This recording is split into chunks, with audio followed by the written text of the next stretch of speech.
வணக்கம். நம்ம இப்ப இந்த வீடியோல என்ன பார்க்க போறோம் அப்படின்னா, ஃபினான்ஷியல் மேனேஜ்மெண்ட் நவம்பர் 2024 கொஸ்டின் பேப்பர்ல கேட்ட 10 மார்க் ப்ராப்ளம். இது பாத்தீங்கன்னா கேபிட்டல் பட்ஜெட்டிங் சாப்டர்ல இருந்து கேட்டிருந்தாங்க. எஸ், இந்த ப்ராப்ளம் எப்படி போடுறதுன்றத பார்க்கலாம். எஸ், பாருங்க. The Alpha Company Limited is considering the purchase of a new machine.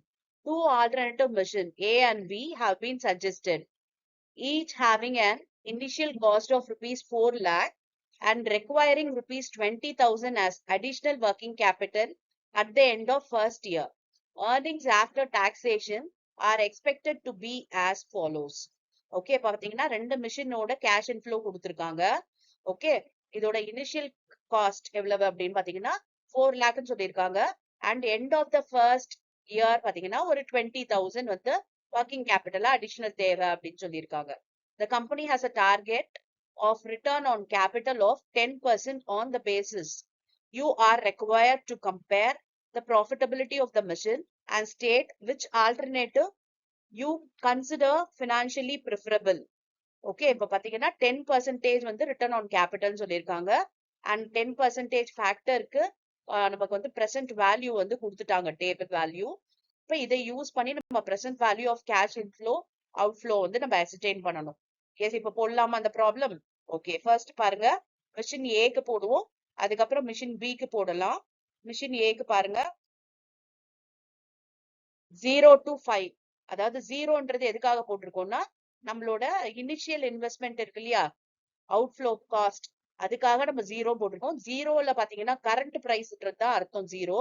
அப்ப அந்த கரண்ட் பிரைஸ் வந்து அந்த மணி வேல்யூ சேமா அப்படியே தான் இருக்கும். பிகாஸ் அந்த பிவி ஃபேக்டரோட வேல்யூ 1 ரூபி தான். பிகாஸ் இனிஷியலா எவ்வளவு போடுறாங்க, 4 லேக்கோட வர்த் 4 லேக் தான். அதனாலதான் இங்க பிவி வேல்யூ 1ன்றோம். At the end of first year பாத்தீங்கன்னா 0.91 ஆயிடும். அப்புறம் 83 செகண்ட் இயர் எண்ட்ல, அப்புறம் 75. இந்த மாதிரி வந்து வருஷம் போக போக என்ன ஆகும்னா வேல்யூ ஆஃப் மணி, அதாவது இந்த 1 ரூபியோட வேல்யூ அப்படியே டிக்ரீஸ் ஆயிட்டே இருக்கும். அதுதான் இந்த பிவி ஃபேக்டர் வேல்யூ. அதை போட்டாச்சு.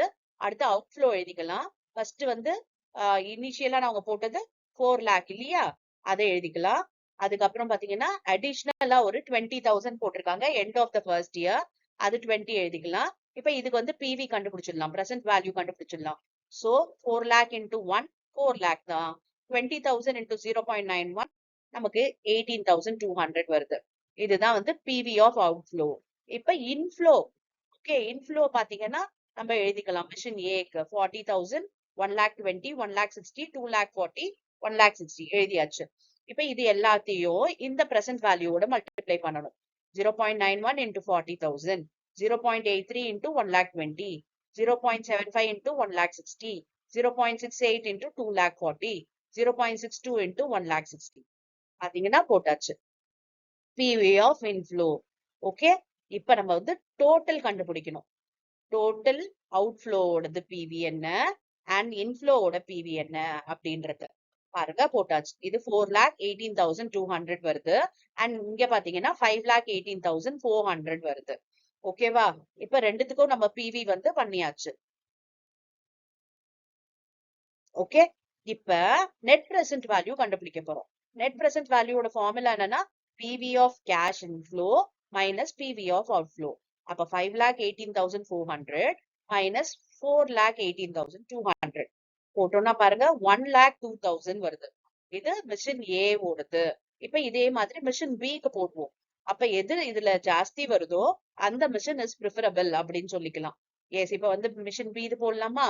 சேம் பிவி ஆஃப் அவுட்ஃப்ளோ வந்து சேம் தான் ரெண்டுத்துக்குமே. ஓகே, அப்ப அவுட்ஃப்ளோ அப்படியே எழுதிக்கலாமா? எஸ், பாருங்க அவுட்ஃப்ளோவே எழுதியாச்சு. ஏன்னா அதுவே 4 லேக் தான், அதுவும் 20,000 தான். அதுல எந்த சேஞ்சஸும் இல்ல. இன்ஃப்ளோ மட்டும் தான் நமக்கு சேஞ்ச் ஆகுது. சோ அப்ப இன்ஃப்ளோ எழுதிக்கலாமா?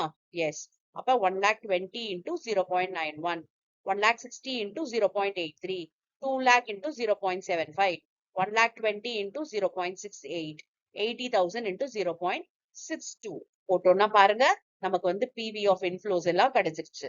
இப்ப இது எல்லாத்தையும் ஆட் பண்ணுவோமா? அவுட்ஃப்ளோ நமக்கு அதே தான் 4,18,200 அண்ட் இன்ஃப்ளோ எல்லாம் ஆட் பண்ணலாம். எஸ், 4,63,200 வந்துருச்சு. இப்ப இது ரெண்டுத்தையும் மைனஸ் பண்ண வேண்டியதுதான். அப்ப 4,63,200 மைனஸ் 4,18,200 பாத்தீங்கன்னா 45,000 வருது.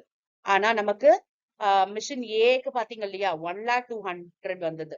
சோ நமக்கு எது பெஸ்ட், எது ப்ரிஃபரபிள் அப்படின்னு பாத்தீங்கன்னா, ஓகே இப்ப பாருங்க machine A is profitable since it gives higher NPV. இப்படிதான் நம்ம வந்து கன்க்ளூஷன் எழுதணும்.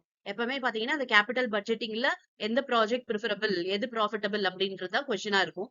சோ நம்ம வந்து ப்ராப்ளம் ஆன்சர் எல்லாம் ஃபைண்ட் அவுட் பண்ண பிறகு இது மாதிரி கன்க்ளூட் பண்ணணும். இது வந்து ப்ரிஃபரபிள், இது வந்து இது மாதிரி பெனிஃபிட் கொடுக்குது, இது மாதிரி ப்ராஃபிட்டபிலிட்டி கொடுக்குது அப்படின்னு சொல்லிட்டு நம்ம கமெண்ட் பண்ண வேண்டியது இருக்கும். எஸ். இப்ப நெக்ஸ்ட் பாத்தீங்கன்னா வேற சாப்டர்ல இருந்து நம்ம ப்ராப்ளம் எப்படி போடுறதுன்றத பார்க்கலாம். Thank you for your patient listening.